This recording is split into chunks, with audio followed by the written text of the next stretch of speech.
Well, we're joined in studio now by Tom Woods of KPMG, and we're going to take a closer look at those various budget measures and how they'll affect the different makeups of families. Tom, you're very welcome. Thanks for joining us here in studio on our budget special. We're going to go through a number of different profiles, starting with a self-employed single person earning €50,000. Take us through the changes. Sure, thanks Vivian. So the first profile we have here is a self-employed earning 50,000. There are a number of tax savings that this person is going to benefit from. The first is the widening of the 20% standard rate band by 3,200. So at 20%, that's going to be 640. This person is also going to benefit from the increase of €75 in the personal tax credit and the earned income credit, so another 150. So overall, from a tax perspective, they're going to save €790.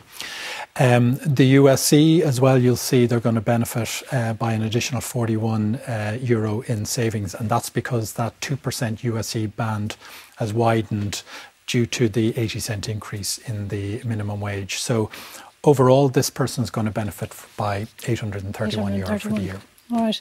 Our second profile then, Tom, a single person on minimum wage who's renting. Yes.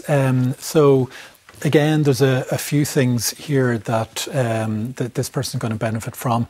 With the increase in the minimum wage by 80 cent, assuming this person's earning or working, say, 39 hours a week for the year, they're going to earn another $1,622 for the year. So the gross pay goes up by that amount. Now, you'll note in the graphic here that the tax liability is in fact actually going down rather than up. So they would and will be paying tax at 20% on the $1,622. So you would have expected them to be paying $324 of additional tax. Yeah. But again, they're benefiting from the €75 credit for the personal tax and the PAYE, so it's 150, so it brings it down by 150. And as a renter, they're benefiting from that additional €500 of a rental credit. So that results in an overall tax saving of 326. The PRSI liability, you'll see, is relatively high at 191, and that's because this person is crossing a threshold from not paying PRSI on all of their income to paying PRSI on all their income. And that transition results in an additional €191 for the year. And then lastly, as the USC 2% band widens, all of that increase, that 1622, gets taxed at 2%, so an additional 32. So overall, their saving comes to 1,725, so a very generous saving throughout the year.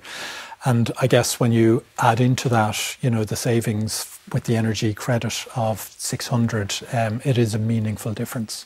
And again, that is for a single person on minimum wage who's renting. Right.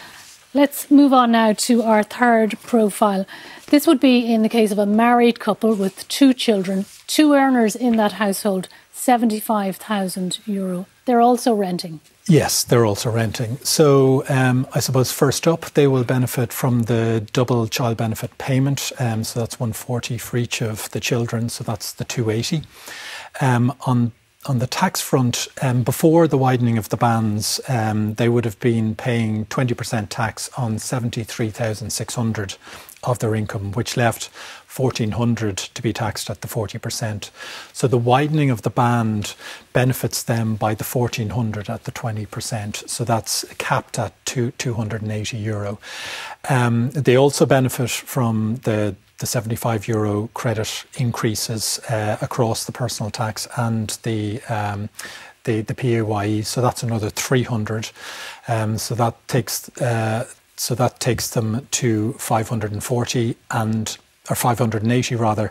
And because they're renting, both of them can claim the €500 of rental credit. So that's an extra €1,000. So a saving of tax of 1,580.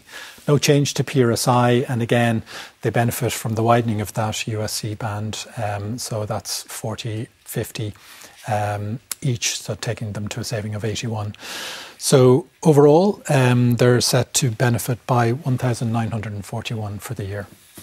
Now, again, just before we move on, as a family, I suppose it's worth mentioning if the two kids are in creche, they could be benefiting by up to 2,000 per child a year. So that could be an additional 4,000 with that 25% saving on the rent on the creche costs for the year. Could be a bit higher than that if very those children are in full-time childcare that will benefit. A retired couple on a state pension. How do they fare? So this couple are going to benefit each from the €12 increase in the state pension. So that's the 1,248 over the year. They'll also benefit from the Christmas bonus next year. So each of them is getting that €12. So that would be 24. But they are also getting the additional state pension for the year, each of them. And that's another €506. So the €506 and the €24 takes them to an additional amount or benefit of €530. They'll also benefit from the one-off additional fuel allowance of €400 and no change in tax. But overall, a very healthy increase of 2,178 for the year. So substantial gain. Substantial gain. Just very briefly, we'll go to our fifth profile. Married couple, 2 children, job seekers. Yeah, so this couple, there's a bit going on in the job seekers allowance. So the job seeker themselves will benefit from €12 increase a week. They have a dependent adult, which will benefit from €8 increase a week. And then the 2 children, €2 each. So that's €24 a week for that family that they'll benefit at. For 52 weeks is the 1,248. They'll benefit from the additional child payment, so that's the 140 by 2, so the 280. They'll qualify for the fuel allowance of 400, and again the additional bonus and the Christmas allowance will take them up by another 450. So again, a very generous gain for this family of 2,378. All right, so quite a few gains there, but of course they'll be offset against the rising prices and the energy costs that all families have had to endure in recent months and may do for some time to come. Exactly, but will qualify for that 600 energy credit as well.